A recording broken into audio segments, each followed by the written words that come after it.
सर्व विद्यार्थी मित्रांना नम्र विनंती आहे की सर्वांनी मी जे सांगेल मी जे बोलेल त्याकडे लक्ष द्यायचे आहे। तर चला सुरुवात करतोय। म्हणे अण्णाभाऊ साठे घरे बुडाली गर्वाची, मी तुपणाची जबरीची आणि तस्करांची, निकंबळीला कत्तल झाली इंद्रजिताची आणि 14 चौकड्या राज्य रावणाचं लंका जळाली त्याची आणि तीच गत झाली कलियुगमाची मोरारजी देसायाची आणि सखा पाटलाची, अखेर झाली ही मुंबई महाराष्ट्राची, परळच्या परलयाची, लालबागच्या लढाईची आणि फाउंटनच्या चढाईची, झालं फाउंटनला जंग तिथं बांधून चंग आला मैदानी रंग धार रक्ताची मर्दानी वाहिली, माझ्या जीवाची होती या कायली, माझी मैना गावाकडे राहिली, माझ्या जीवाची होती या कायली।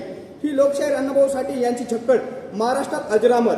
नमस्कार। सर्वप्रथम हिंदवी स्वराज्याचे संस्थापक छत्रपती शिवाजी महाराज, राजर्षी छत्रपती शाहू महाराज, महात्मा ज्योतिबा फुले, महामानव डॉक्टर बाबासाहेब आंबेडकर, लोकशाहीर अण्णाभाऊ साठे या सर्व महामानवांना विनम्र अभिवादन करून आज 1 ऑगस्ट अण्णाभाऊ साठे यांच्या जयंतीनिमित्त सांगावं असं वाटतं की ज्या लोकशाहीर अण्णाभाऊ साठेंनी छत्रपती शिवाजी महाराजांचा पोवाडा सर्वप्रथम 7 समुद्रापार रशियात गायला, ज्या लोकशाहीर अण्णाभाऊंनी सांगितले पृथ्वी ही शेषनागाच्या मस्तकावर तरलेली नसून ती कामकरी कष्टकरी समाजाच्या तळहातावर तरलेली आहे, लोकशाहीर अण्णाभाऊंनी संयुक्त महाराष्ट्राच्या चळवळीत उडी घेऊन माझी मैना गावाकडे राहिली, माझ्या जीवाची होती या काहिली या लावणीने अख्खा महाराष्ट्र जागवला। अण्णाभाऊंनी सांगितले जग बदल गांधूनी गावं मग सांगून गेले भीमराव।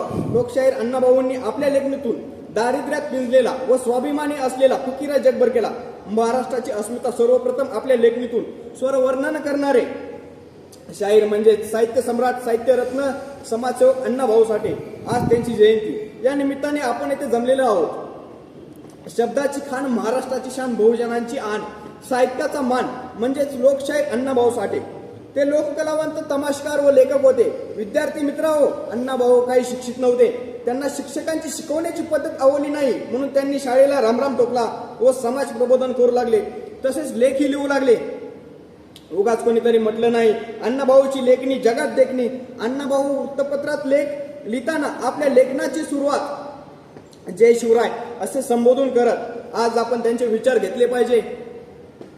त्यांनी 13 लोकनाट्य, 13 कथा, 6 नाटके, 35 कादंबऱ्या, 15 पोवाडे व 7 चित्रपटांमध्ये कथालेखन केलेले आहे।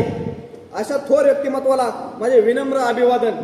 शेवटी एवढेच म्हणेल की विद्रोही कलावंत तुकाराम भाऊराव साठे म्हणजेच आपले अण्णाभाऊ साठे यांचा विजय असो। जय महाराष्ट्र, जय हिंद, जय भारत।